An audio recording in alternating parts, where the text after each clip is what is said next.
Hey guys, this is MultiArts11 here. Today I'll be showing you how to clean up your iPhone's mic. So yeah, what you're gonna need is one paperclip, and that's all, in your iPhone device. So what you wanna do is go up to this hole, like here, and you should start cleaning it. You see that small dot? That's your mic.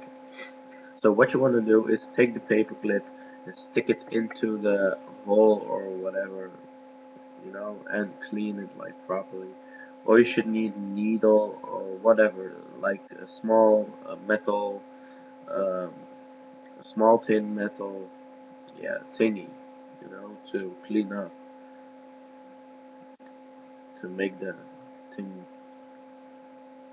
not dirty, because most of the situations happen when dirt comes into your mic, and yeah, because of that, you can have some problems with making videos or something, like shit. So what I have done is like been working around this thing, and yeah, it should work right now. So if this video helped you, please subscribe. Yeah, write comments, do stuff, and like that, for more videos like this. So I'm gonna end my video. See you later. Peace. This was Multi Artist 11.